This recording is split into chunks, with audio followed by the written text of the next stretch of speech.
Miss Quill. You're so easily annoyed, I shall name you the female Rip Hunter.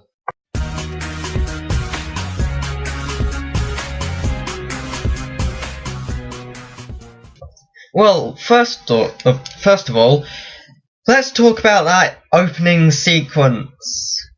Now, don't get me wrong, it is okay. The music is different. I mean, it has to stand out.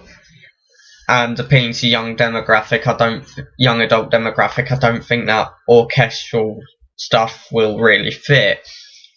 But the visuals, it's kind of going for a Series 7 Part 2 in the credits.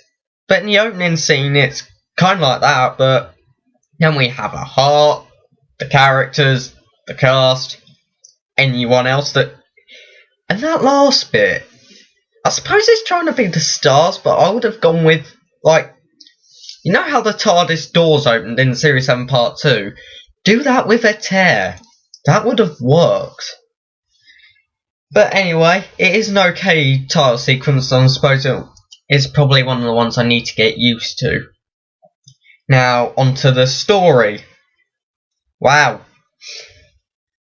As an opening episode, it does go with something pretty different, like Torchwood and Sarah Jane Adventures and Doctor Who both went with go for the new person's angle, but this one, it's just aliens are attacking Shadowkin are going after an alien prince who's hiding as a kid, the Protector is a very grumpy woman, and the other four just fall into place. And that's the story in a nutshell. It is pretty much aliens attack the autumn prom and they've got to stop it. And they're hunting for the prince. So let's talk about the characters. I won't do the cast like I do in the Doctor reviews because they're pretty much going to stay the same.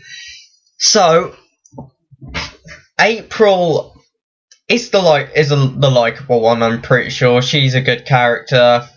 And maybe she'll get the standard nervous girl, comes out of a shell and becomes confident. Then we have Matt. I know he's got a longer name, but I'm just going to call him Matt. Matez or something. All he does in this episode is be Charlie's boyfriend, essentially. That's all he does. Then we have Charlie himself. He's pretty much the main focus of this episode because, well, he's the thing the Shadowkin are after. And, yeah, at the start he's just a posho and doesn't really get any pop culture thing, but turns out he's an alien. Last of his kind. Yay. And he's protected by Miss Quill. Now, she reminds me a lot of Rip Hunter from Legends of Tomorrow. I.e., she's put in charge of this gang of people who are trying to save the world, and she's clearly the only one who knows what she's doing. And I bet we're going to see a lot of that, apart from the next episode. That's really weird. Anyway, we have Ram and Tanya, who's pretty much... They've kind of got a separate story. It's the weird one. Like, the Shadowkin, their first attacks, they attack April and first, and then completely separately, they attack Tanya and Ram's watching. And then that doesn't exactly come into... They come together in prom, but most of the time it's separate, if you know what I mean. It's just really weird.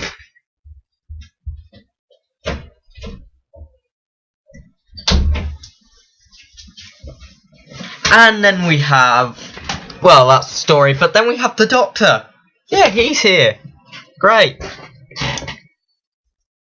His segment is really entertaining. I mean, it is pretty much how... It's unique to most appearances and spin-offs, because the only spin-off he's really appeared in was Sarah Jane Adventures, and that was for, 2 episodes. But here he doesn't well, he kind of does save the day, but then again, I think they need to establish they're all a bit out of their depth. And the pacing of this episode,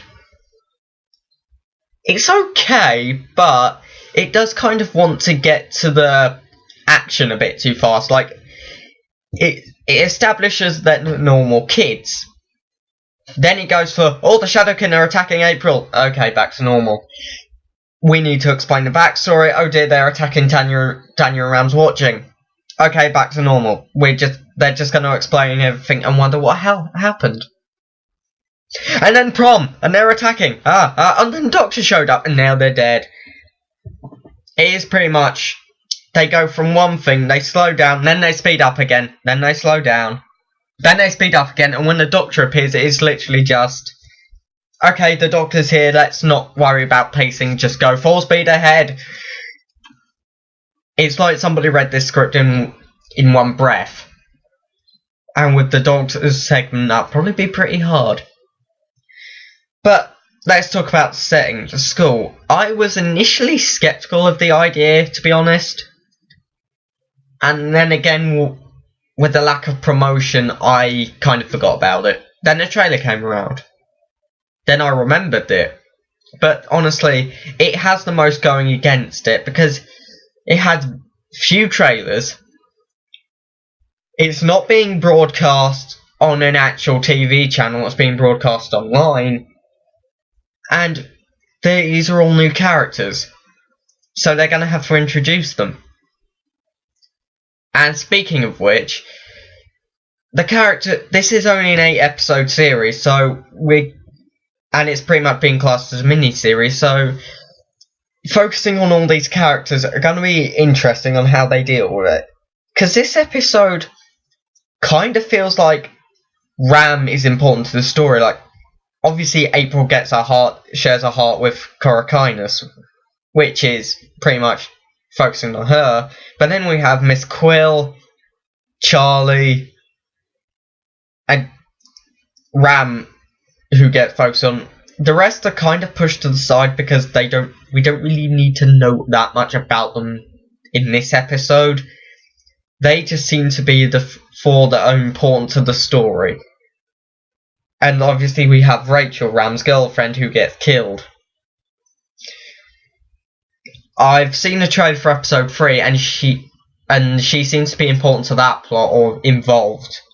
But I think she's only killed she's killed for the next episode. I genuinely think that's the only reason she was involved. It's for the next episode.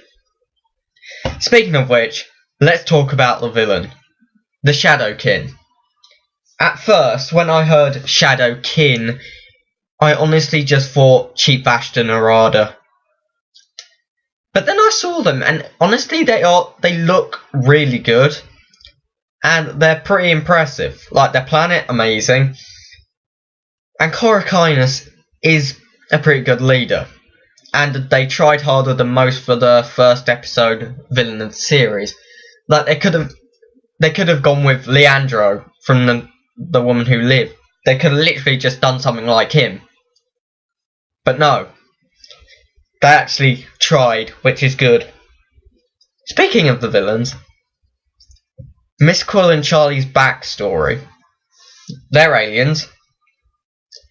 And they're both lost their kind. Miss Quill was a freedom fighter. And she had a thing attached to her brain which stops her from using weapons and forces her to protect Charlie.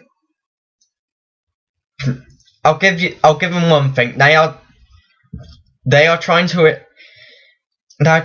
get to their young adult audience, so this is definitely a way to do it. Like, they're not afraid. I've seen the first 2 episodes, and they are not afraid of killing people off. Like, you have no point. If they could use them to extend the plot, dead. If they're just a secondary character, dead. Funny thing is, I'm waiting for the point where one of them might be wearing a red shirt. It might get to that. But then again, it's not just pointless killing.